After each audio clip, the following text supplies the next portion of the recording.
First ever factory outlet Mukinda Jewelries, KBHP, Somajiguda, Suchitra, Hanmakonda, Kottapet, Chandanagar, Khammam.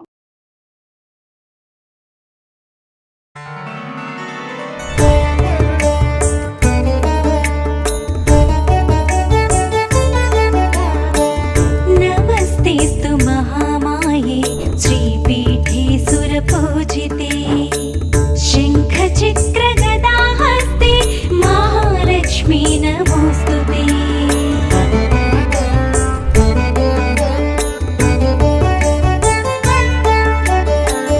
नमस्ते गरुडारूढे डोलासुरभयङ्करी सर्व।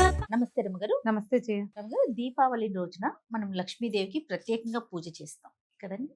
ఈ రోజే తల్లి ఆవిర్భవించిందని, ఆవిడ కళ్యాణం కూడా జరిగిందని వింటాం కదా. ఒక్కసారి ఆ కథ చెప్పండి రమ్మగారు. అంటే మామూలుగా మనం దీపావళి పండుగ చేసుకునే ప్రధాన కారణాల్లో రకరకాల కథలు చెప్పుకుంటాం కదా. అవును. సో సత్యభామని కృష్ణ పరమాత్మ ఇద్దరు వెళ్ళి నరకాసురుని సంహరించారని, నరకుడు చతుర్దశి నాడు మరణిస్తే మర్నాడు అందరూ పండగ చేసుకున్నారు. అవును, ఇదొక గాథ చెప్పుకుంటాం. అయితే ఈ పండుగ చేసుకోవడంతో పాటు మనం ఇంకోటి ఏం చెప్పుకుంటాం అంటే లక్ష్మీదేవి క్షీరసాగర మథనం నుంచి ఈ రోజు వెలికి వచ్చింది అని, ఆవిర్భవించింది అని. ఒక్క లక్ష్మీదేవి కాదు, ఎందరో వచ్చారు. దీనికి పూర్వగాథ ఏం చెప్పుకుంటాము. మొదట లక్ష్మీదేవి లేకపోవటం కాదు, అన్నీ ఉన్నాయి. అన్నీ ఉంటే ఈ మన దూర్వాస మహాముని ఒక పుష్పమాలని దేవేంద్రుడికి ఇచ్చాడు. ఈ మాల ఎక్కడి నుంచి వచ్చింది? భగవత్ సేవ చేసిన మాల నిర్మాల్యం ఇస్తే అతను ఏం చేశాడు, దేవేంద్రుడు ఐరావతానికి ఇచ్చాడు. ఇచ్చేసరికల్లా ఏనుగు కదా, తన తొండం మీద ఇట్లా తన ముఖం మీద పడిన దండం తీసి కింద పడేసి తొక్కి చింపేసింది. ఆయన కోపం వచ్చింది, భగవన్ నిర్మాల్యాన్ని అవమానపరిచావు నువ్వు, కాబట్టి నీ మొత్తం సంపదంతా పోతుందని ఆయన శపించాడు. శపించేసరికల్లా మొత్తం దేవతల ఐశ్వర్యము సంపద సమస్తమైనవి పోయినాయి. దేవతలు అలోలక్ష్మణానే అయిపోయారు. ఏం చెయ్యాలో తెలియదు, ఎట్లా మళ్ళీ సాధించాలి అదంతా. దాంతో పాటుగా వీళ్ళు అమృత సాధన కూడా, అప్పటికి ఏంటంటే దేవదానవ యుద్ధాలు అవి జరిగేవి. వీళ్ళ దగ్గరున్న ఐశ్వర్యము ప్రాభవము అంతా పోయేసరికి రాక్షసులకి దొరికిపోయేవాళ్ళు, దెబ్బలు తినేవాళ్ళు బాగా. ఎప్పటికప్పుడు చావు దెబ్బలు తిని కొంతమంది మరణించి ఇట్లా బాధపడేవాళ్ళు. అప్పుడు దీనికి ఎట్లా చేయాలి, మళ్ళీ ఈ పోగొట్టుకున్న ఐశ్వర్యము, ఈ పోగొట్టుకున్న ప్రాభవము, ఈ పోగొట్టుకున్న లక్ష్మి ఎట్లా సాధించాలి అని ప్రయత్నం చేస్తే అప్పుడు క్షీరసాగర మథనం చెయ్యండి, మళ్ళీ మీరు కోల్పోయినవన్నీ తిరిగి వస్తాయి అని చెప్పారు. అంతకుముందు వీళ్ళ దగ్గర ఏమున్నాయి, అన్ని కల్పవృక్షము కామధేను లాంటివి, అంటే సేమ్ అవే కాకపోయినా అంత బాగుంది వీళ్ళ పని. ఐశ్వర్యం ఉంది, గొప్ప ఉంది, అధికారం ఉంది, అవన్నీ అవే కదా లక్ష్మీ స్వరూపాలు. సాధారణంగా లక్ష్మి అంటే మనం డబ్బు అని ఒక ఏమంటారంటే రూఢ్యర్థం తీసుకుంటాం. అవును, డబ్బు వస్తువు అనుకుంటాం. నిజానికి లక్ష్మి అంటే ఏమిటి, అబండెన్స్, చాలా కలిగి ఉండటం. అవును, ఆరోగ్యము, ఐశ్వర్యము, ఆనందం, సంతోషం, ధాన్యం, ధనము, పశువులుంటే అవి ఇబ్బడి ముబ్బడి, అన్నిట్లలోనూ ఇబ్బడి ముబ్బడిగా ఉండటము లక్ష్మి. అవును, అదే ఆనందము ఇబ్బడి ముబ్బడిగా ఉండాలి, ఆశ్చర్యం కూడా ఇబ్బడి ముబ్బడిగా అన్నీ ఉండాలి మనకి. ఏదైనా మనని అచ్చెరువొందించేలాంటి లక్షణమే లక్ష్మి. ఆ కళ ఉండాలి. కొంతమంది కనిపిస్తారు సామాన్యంగా ఉంటారు, ముక్కు మొహం కాస్త రంగు తక్కువగా కూడా ఉంటారు, కానీ లక్ష్మీ కళ ఉంటుంది వాళ్ళలో. వాళ్ళలో ఉన్న లోపల ఉన్న చైతన్యం ఆ లక్షణాన్ని కలిగి ఉంటుంది. ఇప్పుడు సరే, దేవతలు దానవులు కలిసి మాట్లాడుకున్నారు, అమృతం సాధించాలంటే ఈ క్షీరసాగర మథనం చేయాలని భావించారు. అప్పుడు మందరగిరిని ఎత్తి క్షీరసాగరంలో పెట్టారు. ఆ మందరగిరికి తాడుగా వాసుకి అనే సర్పాన్ని తీసుకున్నారు. అవును, ఈ సర్పాలలో అక్కడ ఆదిశేషువేమో ఆయన దగ్గర ఉంటే, విష్ణువు దగ్గర ఉంటే, వాసుకి మామూలుగా శివుడి దగ్గర ఉండేవి.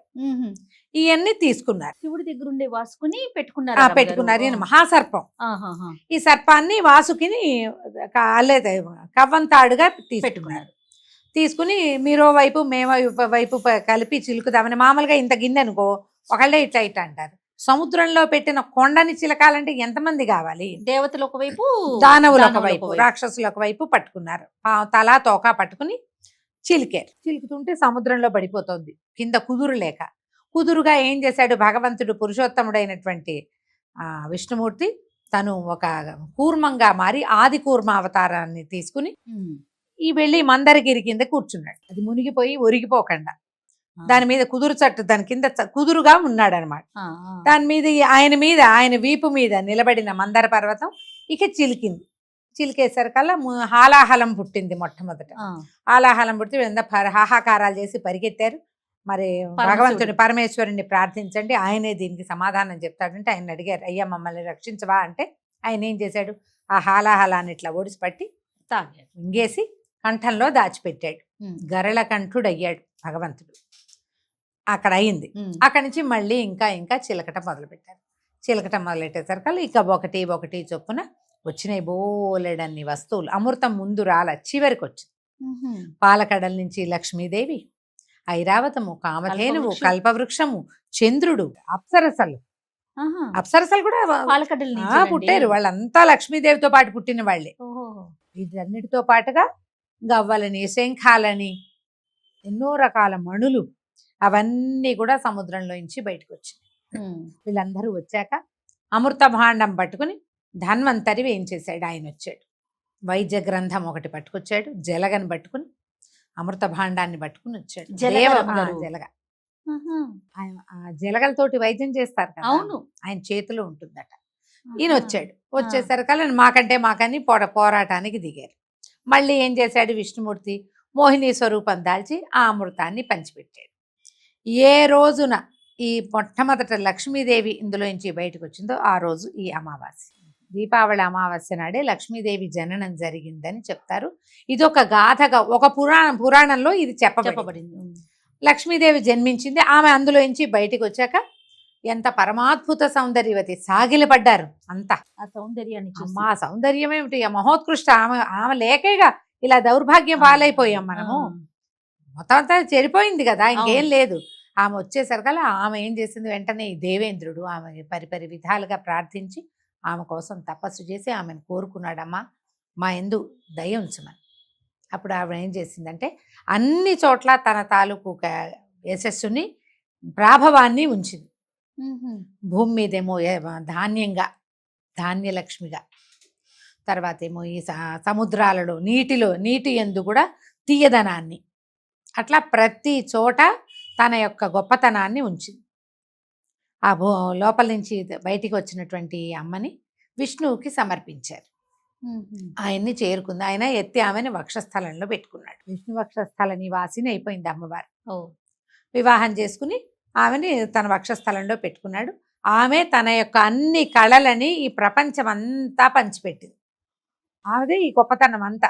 ఏదైనా ఒక చెట్టు నిండా కాయలు కాసినాయంటే లక్ష్మి, ఓ పొలం పూర్తిగా పండిందంటే లక్ష్మి, ఒక ఇంట్లో గోసంపద వృద్ధి చెందిందంటే లక్ష్మి, సంతానం పెరిగారంటే లక్ష్మి, ఆరోగ్యం బాగున్నా లక్ష్మి, ఐశ్వర్యం బాగున్నా లక్ష్మి. ఆమె యొక్క లక్ష్మీ కళ అన్ని చోట్ల వ్యాపించింది. ఇంద్రుడు పరిపరి విధాలుగా ప్రార్థిస్తే అమరావతికి కూడా లక్ష్మీ కళని పంపింది. ఆమె తన కళల్ని అట్లా పంచిపెట్టింది.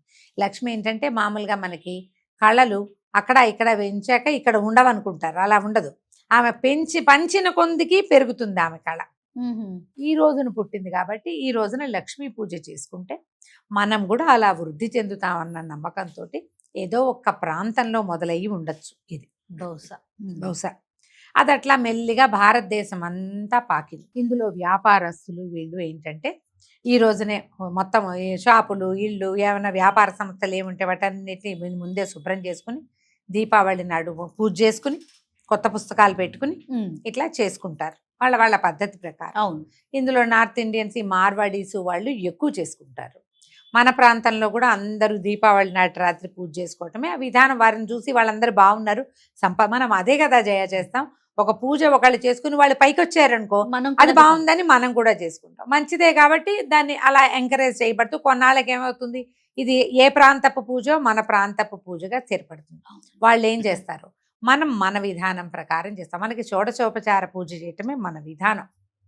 నీకు సౌత్ ఇండియా అంతా కూడా షోడశోపచార అమ్మవారికి 16 ఉపచారాలు సమర్పించటము, నివేదన తయారు చేసి పెట్టడము. కొనుక్కొచ్చి పెట్టే వాళ్ళు ఉండరు, వండి పెట్టాలనుకుంటాం మనం. అవును, బజార్ నుంచి తెచ్చింది మనకు పనికిరాదు.